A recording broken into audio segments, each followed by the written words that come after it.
wabarakatuh. Shalom, salam sejahtera, dan salam Pancasila. Perkenalkan, kami dari kelompok 4.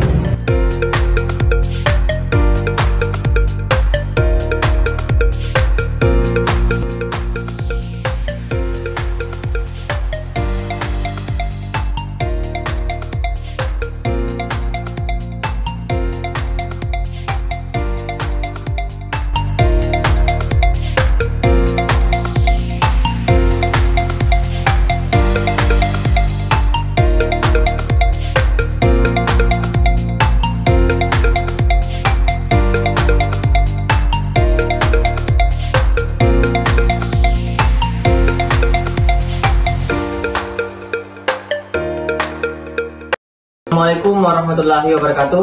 Shalom dan salam sejahtera bagi kita semua. Baik, di sini kami dari kelompok 4 mata kuliah Hukum Pajak yang diampu oleh Bapak Dr. Haji Mustari M.Hum.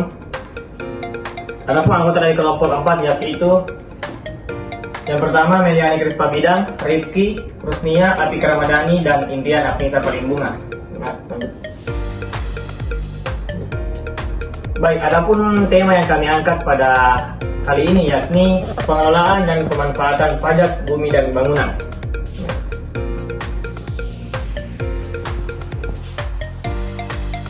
Portofolio yang pertama yakni menjelaskan masalah, di mana masalah terkait pengelolaan pajak bumi dan bangunan adalah masalah yang serius karena PBB ini atau pajak bumi dan bangunan merupakan salah satu sumber pendapatan negara yang seharusnya dibebankan secara adil pada masyarakat sesuai dengan nilai properti yang mereka miliki.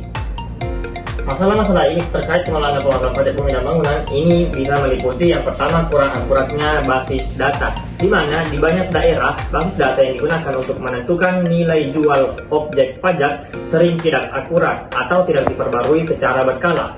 NJOP yang tidak sesuai dengan nilai pasar aktual membuat perhitungan PBB menjadi tidak adil, baik bagi masyarakat maupun pemerintah daerah. Tentu masalah ini meluas dari daerah perkotaan hingga pedesaan, mengingat tingkat pembaruan data yang tidak seragam antar wilayah. Selanjutnya yaitu rendahnya tingkat kepatuhan wajib pajak, di mana banyak daerah menghadapi masalah dengan tingkat kepatuhan wajib pajak yang rendah. Hal ini bisa disebabkan oleh kurangnya kesadaran masyarakat akan pentingnya membayar pajak bumi dan bangunan, proses pembayaran yang rumit, atau kepercayaan publik yang rendah terhadap pemerintah dalam mengelola dana pajak.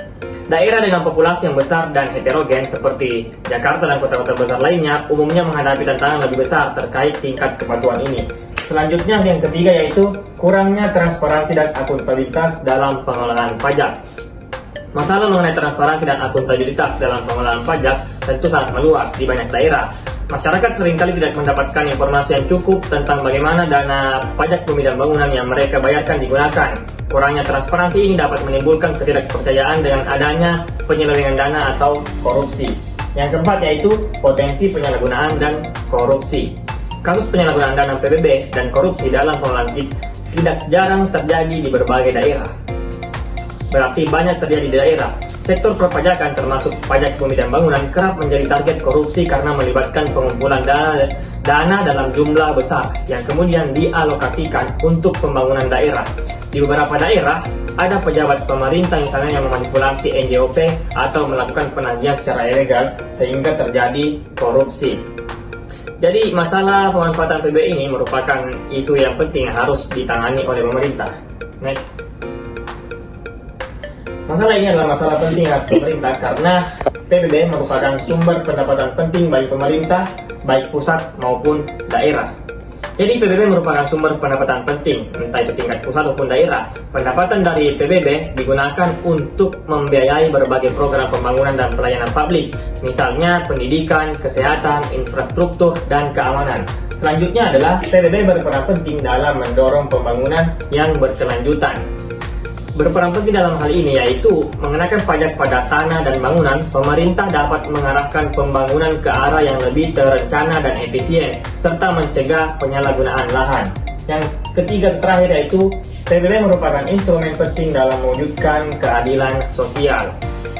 Selain itu juga tercantum dalam Undang-Undang Nomor 17 Tahun 2003 tentang Keuangan Negara secara umum, termasuk bagaimana pengelolaan penerimaan negara dari pajak, termasuk PBB harus dilakukan secara transparan, akuntabel, dan efisien untuk kepentingan rakyat.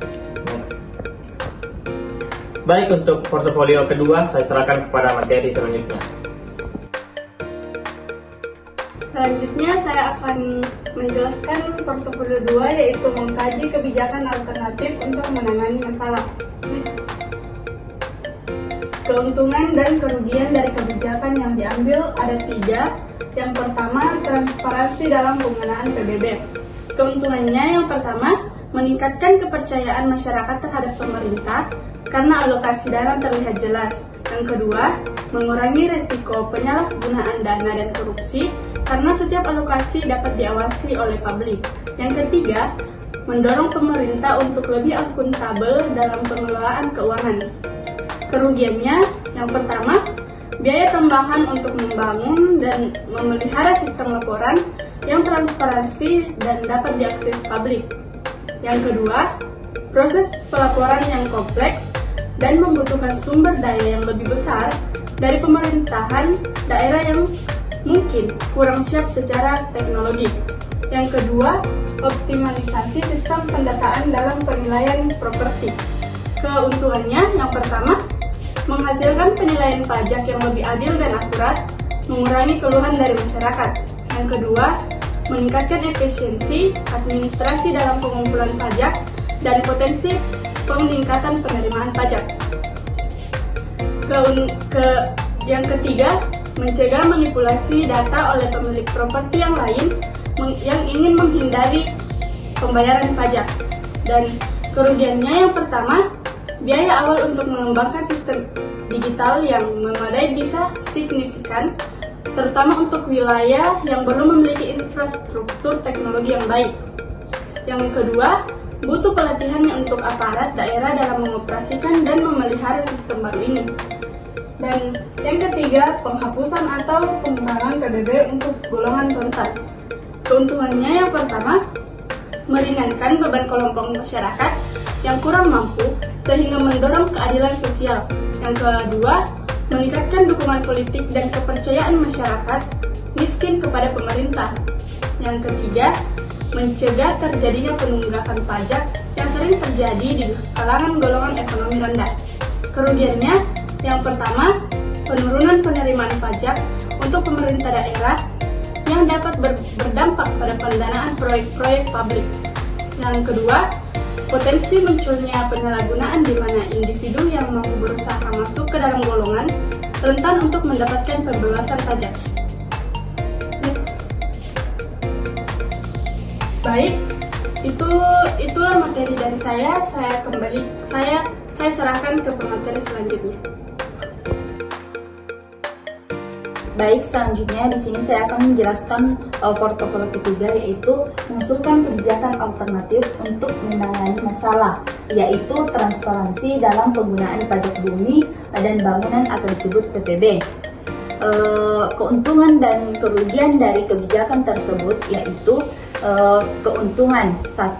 Meningkatkan kepercayaan masyarakat terhadap pemerintah karena alokasi dan terlihat jelas. Kedua, mengurangi risiko penyalahgunaan dana dan korupsi karena setiap alokasi dapat diawasi oleh publik.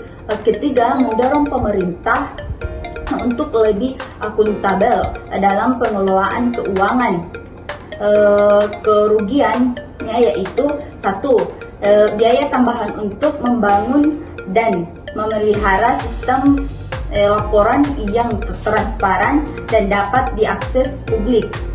Kedua, proses pelaporan yang kompleks dan membutuhkan sumber daya yang lebih besar dari pemerintah daerah yang mungkin kurang siap secara teknologi. Sekian dari materi saya serahkan ke materi selanjutnya. Baik, di sini saya akan melanjutkan materi selanjutnya, yaitu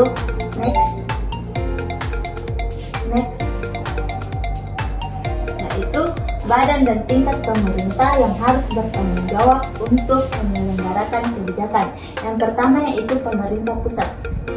Di situ terdapat Kementerian Keuangan, di mana Kementerian Keuangan berperan dalam mengatur kebijakan perpajakan, termasuk peraturan dan panduan umum mengenai PBB sebelum pemelimpahan kewenangan ke pemerintah daerah. Direktorat Jenderal Pajak juga masih berperan dalam pengelolaan PBB untuk sektor pertambangan, kehutanan, dan perkebunan. Yang kedua yaitu Badan Pemeriksa Keuangan, di mana Badan Pemeriksa Keuangan sebagai lembaga yang memiliki kewenangan untuk mengaudit penggunaan dana yang bersumber dari pajak termasuk PBB. BPK berperan dalam memastikan bahwa pemerintah pusat dan daerah menjalankan transparansi dan akuntabilitas dalam pengelolaan PBB. Yang kedua yaitu pemerintah daerah. Yang pertama, Badan Pengelola Pajak Daerah, di mana Badan Pengelola Pajak Daerah bertugas dalam memungut PBB, mengelola pendapatan daerah dari PBB, dan melaporkan penggunaannya kepada masyarakat. Yang kedua yaitu Inspektorat Daerah, yang berperan dalam pengawasan internal pemerintahan daerah terkait pengelolaan keuangan termasuk PBB dan memastikan transparansi serta akuntabilitas penggunaan anggaran. Itulah materi dari saya serahkan ke pemateri selanjutnya. Baik, selanjutnya di sini saya akan menjelaskan portofolio 4, yaitu mengembangkan rencana kerja. Orang-orang atau kelompok-kelompok yang cukup berpengaruh dalam masyarakat yang mungkin bersedia memberikan dukungan. Yang pertama ada lembaga swadaya masyarakat. Lembaga swadaya masyarakat ini berfokus pada isu transparansi, akuntabilitas, dan anti korupsi, sangat mungkin mendukung kebijakan yang meningkatkan keterbukaan dalam penggunaan pajak PBB. Mereka sudah berperan besar dalam mendorong reformasi tata kelola keuangan publik dan pelaporan keuangan pemerintah yang lebih terbuka. Yang kedua ada Kamar Dagang dan Industri Indonesia atau KADIN. Transparansi dalam penggunaan pajak PBB dapat memberikan kepastian hukum bagi pelaku usaha dan mengurangi peluang penyalahgunaan wewenang oleh pemerintah daerah. KADIN sebagai representasi sektor bisnis bisa mendukung kebijakan yang menjamin bahwa pajak yang dibayarkan benar-benar digunakan untuk kepentingan pembangunan dan infrastruktur sehingga bermanfaat bagi dunia usaha. Yang ketiga ada komunitas warga. Seiring meningkatnya kesadaran masyarakat tentang pentingnya transparansi dan akuntabilitas, banyak warga aktif yang menuntut keterbukaan dalam pengelolaan dana publik. Mereka seringkali mengorganisir gerakan-gerakan melalui platform digital untuk mendorong pemerintah daerah lebih transparan dalam penggunaan dana. Kelompok masyarakat yang mungkin menentang kebijakan yang telah diusulkan itu yang pertama pemerintah daerah yang tidak efisien atau menentang korupsi. Alasan menentang, pemerintah daerah yang memiliki tata kelola yang buruk atau rentan terhadap praktik korupsi mungkin menolak transparansi karena takut ketidakefisien atau penyimpangan mereka akan terungkap. Mereka khawatir kehilangan kontrol atas pengelolaan dana PBB yang seringkali menjadi sumber pendapatan daerah yang cukup besar dan dapat digunakan untuk kepentingan politik atau pribadi. Yang kedua ada birokrasi yang menikmati sistem lama tanpa pengawasan ketat. Alasan menentang, kalangan birokrasi yang sudah terbiasa dengan sistem yang minim pengawasan mungkin menolak perubahan yang memaksa mereka untuk bekerja lebih terbuka dan akuntabel. Transparansi bisa dianggap menambah beban kerja, meningkatkan resiko diperiksa secara internal dan eksternal, dan menurunkan kenyamanan birokrasi yang sebelumnya bebas dari pengawasan. Adapun cara meyakinkan kelompok masyarakat yang mungkin menentang, Yang pertama, pemerintah daerah. Cara meyakinkannya, tunjukkan manfaat transparansi bagi citra pemerintah daerah. Transparansi dapat memperbaiki citra dan kepercayaan publik terhadap pemerintah daerah. Menekankan bahwa transparansi bisa memperkuat legitimasi dan dukungan masyarakat dan dukungan rakyat terhadap kepemimpinan daerah serta mengurangi potensi konflik dengan masyarakat. Yang kedua ada birokrasi. Cara meyakinkannya yaitu tekankan manfaat efisiensi. Jelaskan bahwa transparansi bukan hanya menambah beban, tetapi juga membantu menciptakan sistem yang lebih efisien dan terorganisir. Birokrasi yang lebih transparan dan efisien akan lebih mudah dalam hal perencanaan anggaran, pelaporan, serta menghindari konflik dengan masyarakat dan media. Baik, sekian materi dari saya kembalikan ke moderator. Baik, demikianlah hasil presentasi dari kami kelompok 4 terkait materi masalah pemanfaatan dan pengelolaan pajak bumi dan bangunan atau PBB. Semoga ini bisa mengedukasi dan menambah wawasan pengetahuan terkait pentingnya alokasi yang benar terhadap pajak bumi dan bangunan. Sekian dari kami, wassalamualaikum warahmatullahi wabarakatuh.